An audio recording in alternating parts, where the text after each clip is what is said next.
No tenía planeado ir en un principio, era un viernes. El trabajo estaba tranquilo, mi teléfono no sonaba y no tenía a nadie a quien rendir cuentas ese fin de semana. Miré a mi alrededor en mi departamento, la ropa apilada en una esquina, el mismo programa de siempre en la tele y tuve esa sensación extraña de que solo necesitaba salir a tomar aire. No podía soportar otra noche dando vueltas sin sentido, así que aventé mis cosas en la camioneta. Un hornillo, una tienda de campaña, un saco de dormir, un hacha pequeña que guardaba en la sala, unas lonas, una hielera llena de cervezas y comida comprada en la gasolinera, nada especial. La verdad, no lo preparé como alguien serio, solo agarré lo que me pareció útil en ese momento, pensando que lo demás se resolvería solo. Salí a finales de la tarde, rumbo a la carretera. Una vez que estás a 20, 30 minutos del último supermercado, realmente empiezas a tener miedo. Sientes como si estuvieras dejando el mundo atrás. Y después de 2 horas, la radio empieza a chisporrotear y no hay más que filas de árboles hasta donde alcanza la vista. Cercas para el ganado, caminos de tierra, seguí conduciendo. Luego, en un momento, salí de la carretera principal para tomar un viejo camino de servicio. No había ningún letrero, ninguna señal, solo 2 huellas en la tierra que se adentraban entre los árboles.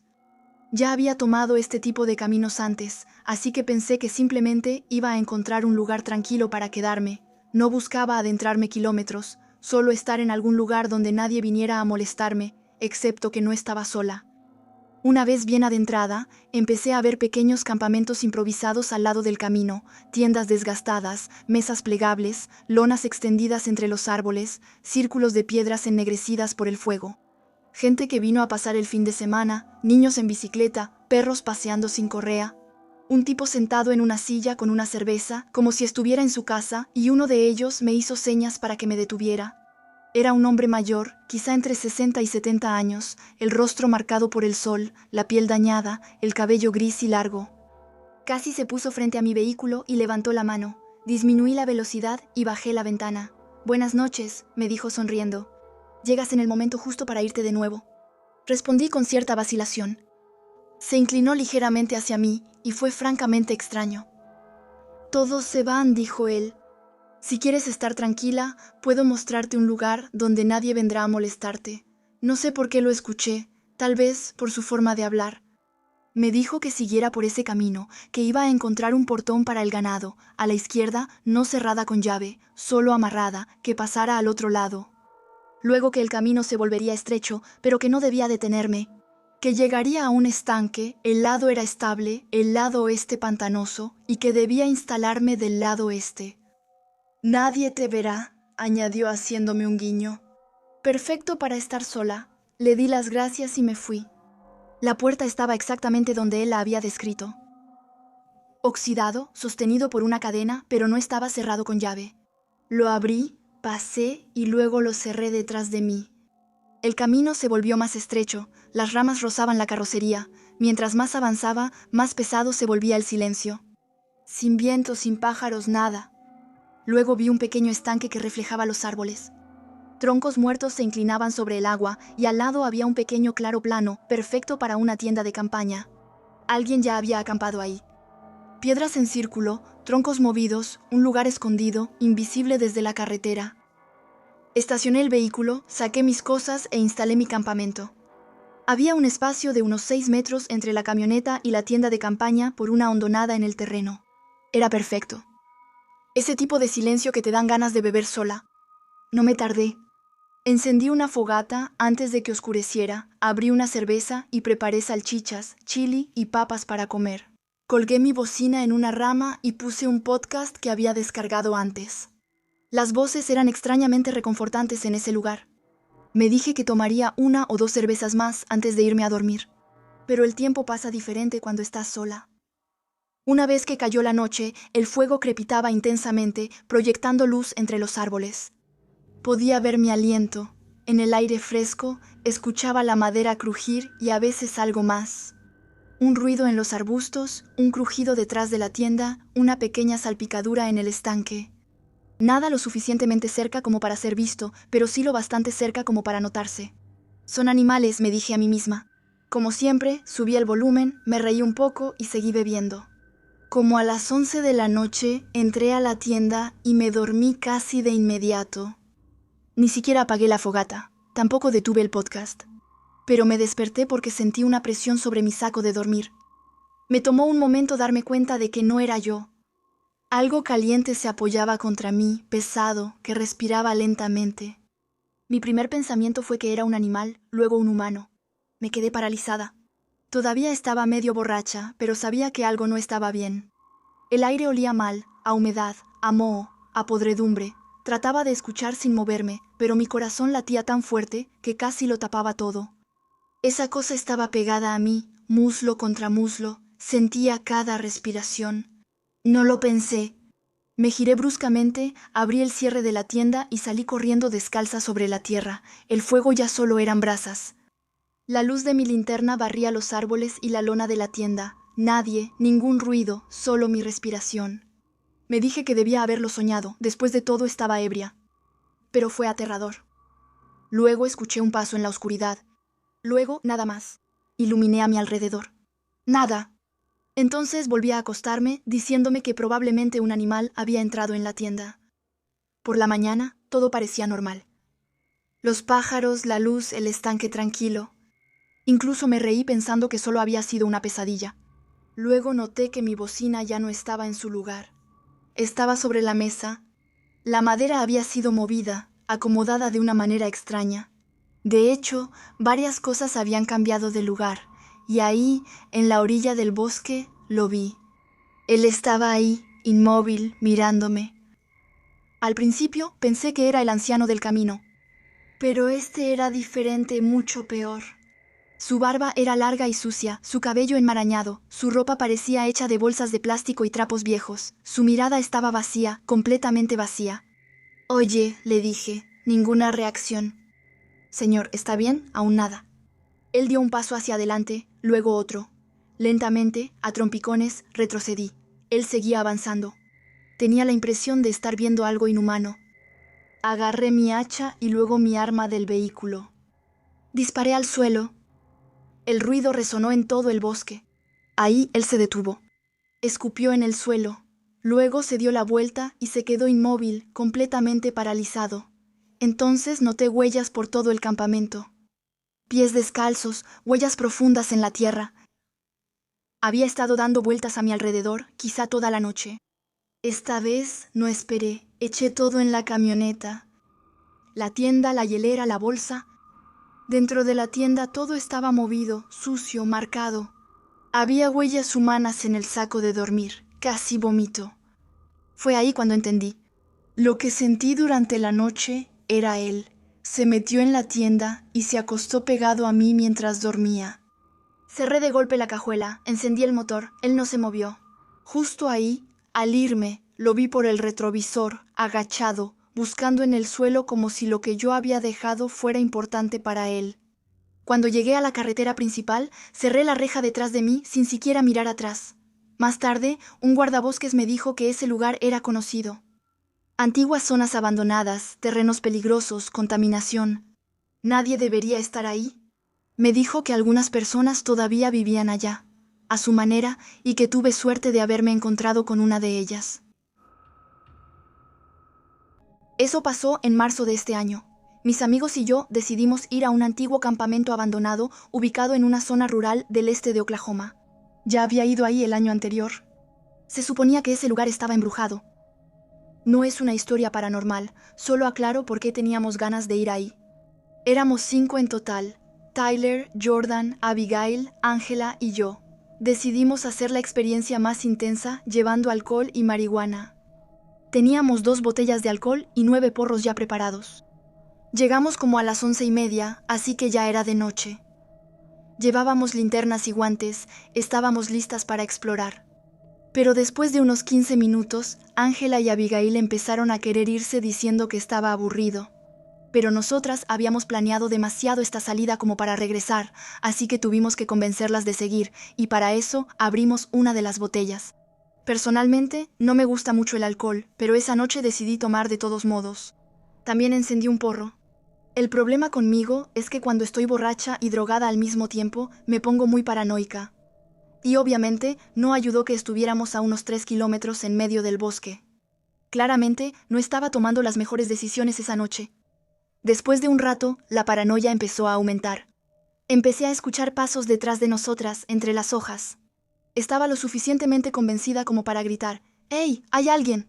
Obviamente no fue la mejor idea porque eso asustó a Abigail y Ángela. Tyler incluso me preguntó, «Oye, ¿qué estás diciendo?». Le respondí, «Sé que estoy un poco drogada, pero escucho a alguien siguiéndonos». Me dijo que seguramente era un animal y que me calmara. Seguimos avanzando, pero yo seguía escuchando esos ruidos detrás de nosotros. Y ni siquiera la idea de que fuera un animal me tranquilizaba. Nunca había visto un oso negro en persona, pero sabía que había osos negros en esa región. Llegamos al campamento poco después. Nos sentamos en una mesa de madera para descansar después de haber caminado unos 8 kilómetros en la oscuridad. Debían ser como las 2:50 de la mañana y decidimos empezar a festejar. En ese momento, si lo piensas bien, la situación ya era absurda. Un grupo de jóvenes adultos bebiendo y fumando en plena noche en un campamento abandonado en medio de un bosque enorme. Había muchos rumores sobre ese lugar. Algunos decían que un monitor se volvió loco y mató a varios niños con un hacha. Obviamente, no hay ninguna prueba de que eso sea verdad.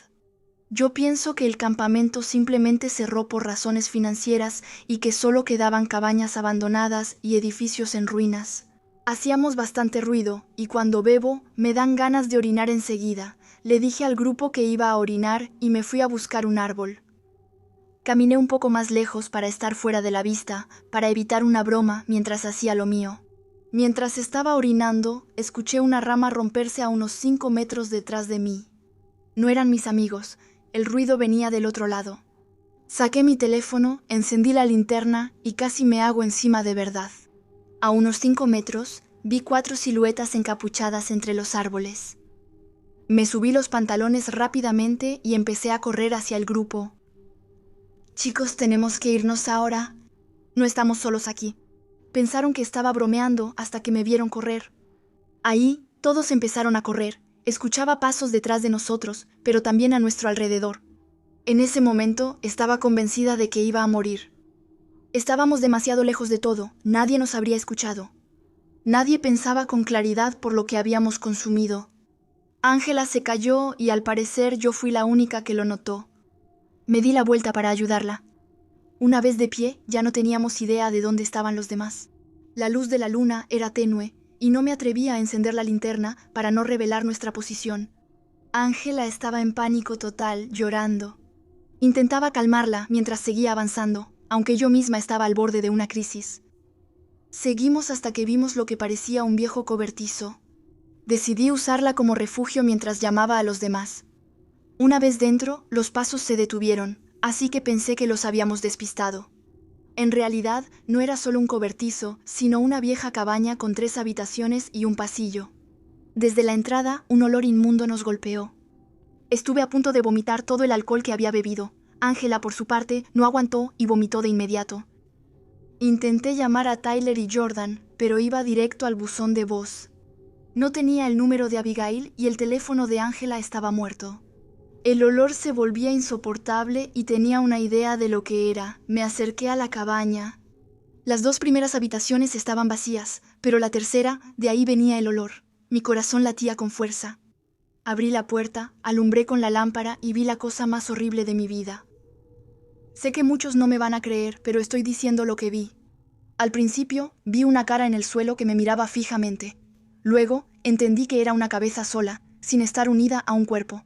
Contra la pared había 2 torsos.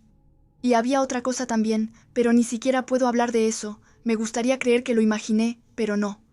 En ese momento sabía que teníamos que mantener la calma para poder salir de ahí. Vi el mapa en mi teléfono. Todavía estábamos a unos 3 kilómetros de la carretera. Ángela lloraba diciendo que no quería morir. Honestamente pensé que íbamos a morir ahí. Escuchamos pasos corriendo hacia la cabaña. Agarré a Ángela y le dije, «Si quieres vivir, corre y no mires atrás». Mi plan era correr en la dirección opuesta para atraerlos mientras ellas llegaban a la carretera. Luego me escondería hasta que pasaran. Corrí gritando para llamar su atención. Estaba en buena forma, así que podía aguantar el trayecto. Una vez que estuve lo suficientemente lejos, me escondí detrás de un árbol cubierta de hojas y ramas. Estaba vestida de oscuro, así que esa era mi mejor oportunidad. En un momento, sentí que algo se arrastraba por mi pierna. Tengo fobia a las arañas desde pequeña, pero la adrenalina me impidió entrar en pánico. Después de lo que me parecieron horas, pero que debieron ser solo 2 minutos, escuché los pasos alejarse. Esperé 15 minutos más antes de moverme. Luego me levanté y corrí hacia la carretera. Debían ser como las 2:17. Llamé a mis papás, no contestaron, así que llamé al teléfono fijo. Mi papá contestó molesto. Le expliqué toda la situación, los cuerpos y que estaba separada del grupo. Después, Jordán me volvió a llamar. Le dije que Ángela se había ido hacia la carretera y que yo me iba a reunir con ellos. Me dijo que tuviera cuidado. Llegué antes que los demás. Ángela salió de su escondite. Ella pensaba que yo estaba muerta. Le envié nuestra ubicación a Jordán. Y ellos llegaron como 5 minutos después. Todas estábamos aliviadas. Una vez en el coche, les conté lo que había visto. Me preguntaron por qué no había llamado a la policía antes. Francamente, no tenía idea. Seguramente porque acabábamos de ser perseguidos en pleno bosque. Al final llamé a la policía y di la ubicación aproximada, pero nunca recibí respuesta. Me imagino que los que estaban ahí hicieron desaparecer las pruebas. Hasta hoy todavía tengo pesadillas por lo que vi esa noche. Esta historia ocurrió cuando yo tenía unos 10 años y mi hermano tenía 12. Estábamos jugando en el jardín frente a nuestra casa una tarde cuando nuestro vecino nos llamó. Vivía a una casa de distancia de la nuestra y nunca habíamos hablado realmente con él antes, aparte de algunos saludos cuando lo veíamos afuera. Siempre fui una niña muy tímida, así que me quedé atrás mientras mi hermano se acercaba para preguntarle qué quería. Le explicó que se iba a ir por unos días y que quería que cuidáramos su alberca mientras él no estaba. Decía que los veranos eran demasiado calurosos como para que los niños no pudieran disfrutarlos. Mi hermano aceptó y nos dijo que viniéramos en 2 días. Pero yo, además de ser tímida, también era muy desconfiada y algo en ese vecino me incomodaba. Su petición salía de la nada. Le dije a mi hermano, si quieres ir, ve tú, pero yo prefiero no hacerlo. Mi mamá nos vio platicando con él y salió a preguntar qué quería. Le explicamos y ella de inmediato se negó. No, ustedes no van a ir allá solos, ni siquiera conocemos a ese hombre. 2 días después, su coche seguía estacionado frente a su casa con las luces encendidas. Eso me confirmó que él había mentido, pero mis papás simplemente pensaron que había cancelado su viaje. Durante todo el verano, lo vi muchas veces en su jardín, cortando el césped una y otra vez durante horas. Tenía un comportamiento extraño, pero otra vez, mis papás realmente no se preocupaban por eso.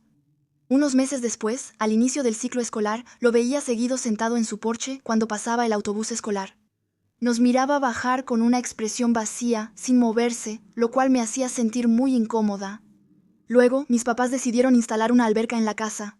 Para las obras, tuvieron que quitar una parte de la cerca, lo que permitía que nuestro vecino pudiera ver directamente nuestro jardín.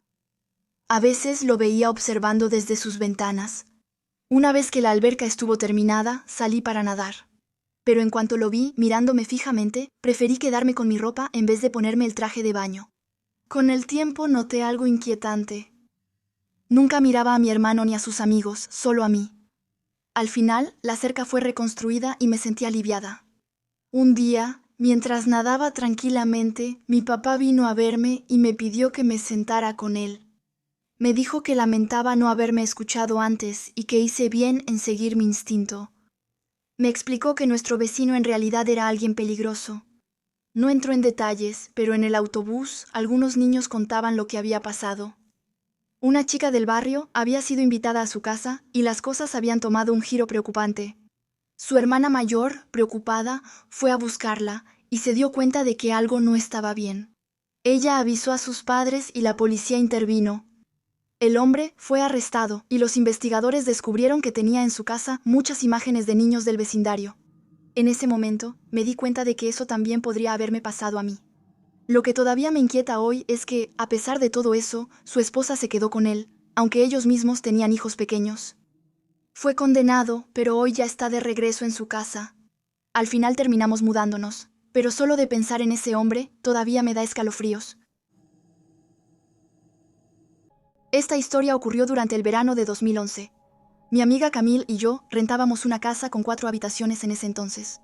Una noche estábamos tranquilas en el sofá y en algún momento las dos nos quedamos dormidas. Empecé a soñar que caminábamos por nuestro vecindario cuando vimos a un hombre tratando de forzar un auto. Él golpeaba la ventana con un objeto pesado, el ruido era muy fuerte y ni siquiera intentaba ser discreto. Iba a intervenir, pero mi novia me detuvo y me susurró al oído. «Hay alguien frente a nuestra puerta, despierta». Me desperté de golpe, con el corazón latiendo a toda velocidad y escuché exactamente el mismo ruido que en mi sueño.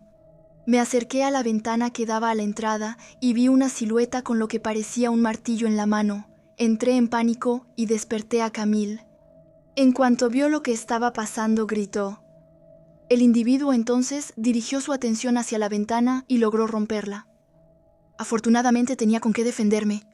Estaba a punto de entrar cuando me interpuse, dejándole claro que no dudaría en reaccionar si avanzaba. Le grité que no se moviera. Honestamente, estaba aterrorizada, pero él entendió el mensaje. El hombre levantó las manos, retrocedió y luego huyó en la oscuridad. Llamé a la policía justo después e hice un reporte. Nunca tuvimos noticias. No tenía realmente una descripción precisa y él se había ido con su herramienta. Ni siquiera se lastimó al romper el vidrio. Pero una cosa es segura, si no me hubiera despertado en ese momento, podría haber terminado muy mal. Así que, a veces, un simple sueño realmente puede salvarte la vida. A partir de ahora, simplemente lo llamaré mi tío. Me dio permiso para contar esta historia. Esto sucedió durante el invierno de 2013, en China, durante el Año Nuevo Chino. Él regresaba del trabajo en coche para ir a su ciudad natal, que estaba en otra provincia. Era plena noche y la autopista estaba completamente vacía porque todos estaban en casa celebrando. Mi tío estaba agotado después del trabajo y todavía tenía que conducir durante 10 horas en el frío de esa noche de invierno. Ya estaba muy cansado y un poco estresado. El trayecto fue difícil hasta que encontró un pequeño camino de montaña que podía ahorrarle tiempo. Decidió tomarla, lo que resultó ser una muy mala idea. Quienes ya han viajado a China saben lo peligrosos que pueden ser algunos caminos de montaña, especialmente de noche, con nieve y acantilados que se pierden de vista. Un simple error puede ser fatal. A pesar de todo, siguió hasta que notó algo extraño. Justo detrás de su ventanilla trasera del lado del conductor, tenía la impresión de que un hombre lo seguía. No tenía ningún sentido, ya que él iba en coche. ¿Cómo alguien, especialmente un anciano, podría haber seguido su vehículo? Luego, cometió otro error. Se detuvo y salió del coche para revisar, pero no había nada. Miró a su alrededor, sin encontrar el menor rastro, ni siquiera huellas en el suelo. Al final pensó que el cansancio le estaba jugando una mala pasada, volvió a subir a su coche y retomó el camino. Pero al mirar por el retrovisor, vio al anciano sentado en el asiento trasero, mirándolo fijamente a través del reflejo, y en ese momento perdió el conocimiento. Cuando despertó, estaba saliendo de la montaña. Con el sol saliendo en el horizonte, el hombre había desaparecido. No tenía idea de cómo había podido seguir conduciendo, ni siquiera de cómo seguía con vida después de haberse desmayado. Milagrosamente, no se había salido del camino. Una vez que llegó sano y salvo a casa, le contó a su mamá lo que había pasado. Ella le preguntó, casi en broma, cómo era ese hombre. Mi tío le dio una descripción precisa, su rostro, su ropa, y a medida que hablaba, el rostro de su mamá se fue poniendo pálido. Ella fue a buscar una foto vieja y se la mostró. Era él. Mi tío reconoció de inmediato al hombre que había visto en su auto. Su mamá se puso a llorar. Ella le explicó que era su papá, quien había fallecido mucho antes de que mi tío naciera. Nunca lo había visto antes, ni siquiera en una foto. Ella piensa hoy que su papá estuvo ahí esa noche para protegerlo en ese camino peligroso. Antes de eso, mi tío nunca había creído en ese tipo de cosas. Era un hombre de ciencia, un cirujano titulado, con años de estudios. Pero lo que vivió esa noche en la montaña cambió por completo su manera de ver las cosas.